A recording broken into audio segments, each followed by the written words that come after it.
अंसारी के अंत की अनंत कथा। बड़ी रोचक रही इसके गैंग की कहानी। ठाकुरों से रही इसकी ज्यादा दुश्मनी। सीएम योगी तक को किया था डिस्टर्ब। बगैर इसका नाम लिए नहीं लड़ा जाता कोई चुनाव। देखिए जेल में मुख्तार अंसारी के मौत की असली कहानी।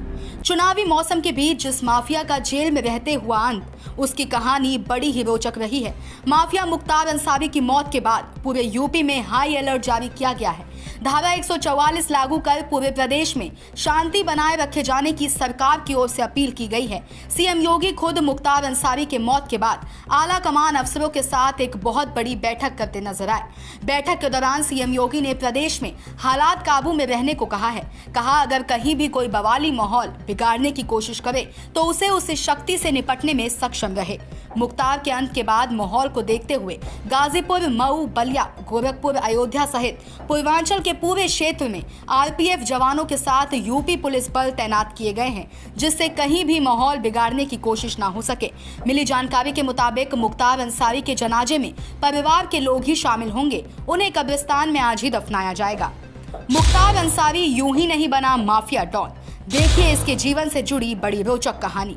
देखिए मुख्तार अंसारी क्राइम के दुनिया का ये वो नाम था जिसके नाम से पूर्वांचल के कई ठाकुर, मशहूर माफिया थर थर कांपते थे। गोरखपुर सांसद रहे योगी आदित्यनाथ पर भी उस वक्त चढ़ाई करने पर आतुर था, पर वक्त बदलता गया और माफिया डॉन का अंत होता गया, जो अब इस दुनिया से हमेशा हमेशा के लिए विदा हो गया।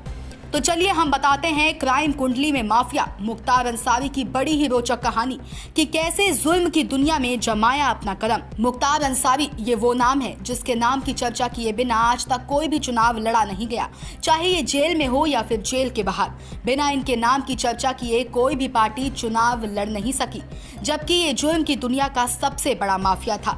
इस माफिया की सियासी दुश्मनी सीएम योगी से लेकर कई क्षेत्रीय नेताओं, बाहुबली माफियाओं से थी। फिर भी ये माफिया डॉन आज तक किसी भी मामले में पीछे नहीं हटा। यहाँ तक कि योगी आदित्यनाथ के मुख्यमंत्री रहते हुए भी ये बाकायदा किसी न किसी पार्टी से अपने क्षेत्र में चुनाव लड़ा और बीजेपी जैसी पार्टी को हराकर खुद चुनाव जीता, चाहे वो विधायकी रही हो या फिर सांसदी। तो चलिए इसी क्राइम कुंडली में बात कर लेते हैं इस माफिया के गैंगवार की। जिस समय पूरा प्रदेश गोलियों की आवाज से दहल उठा था और मुख्तार सहित कई पुलिस वालों को गोली लगी थी, जिनमें एक पुलिसकर्मी की मौत हो गई, औरों का इलाज चल रहा था। ये बात 15 जुलाई सन 2001 दिन रविवार की है। इस तारीख और दिन को मुख्तार अंसारी अभी तक भूला नहीं था, क्योंकि ये तारीख मुख्तार अंसारी के जीवन का अंतिम दिन था। उसी दिन इनके जीवन का सबसे घातक और जानलेवा हमला हुआ था। बस ये उनकी खुशकिस्मती थी कि वो बाल बाल बच गया, क्योंकि हमलावर जिस पूरी प्लानिंग से आए थे इसे जान से मार डालना चाह रहे थे। यह हमला इसके ऊपर उस समय हुआ जब मुख्तार अंसारी पंचायत चुनाव की तैयारियों में थे। तभी क्षेत्र से वापस आते समय आरोप है कि माफिया ब्रिजेश सिंह गैंग के गुर्गों ने ट्रक पर सवार होकर पूरे हथियार से आए। बस इनकी गाड़ी करीब आते देख गोलियों की बरसात शुरू कर दी। लगभग घंटों चली इस गोलीकांड में AK-47 जैसे हथियार इस्तेमाल किए गए, जिनमें मुख्तार अंसारी की सुरक्षा में लगे एक पुलिसकर्मी की मौत हो गई। मुख्तार सहित कई पुलिसकर्मी गोली लगने से घायल हुए। बस यहीं से मुख्तार अंसारी जुर्म की दुनिया में ऐसी गैंग तैयार कर जाल बिछाया कि योगी सरकार से लेकर यूपी पुलिस तक इनके गैंग को खत्म करने में जुटी रही।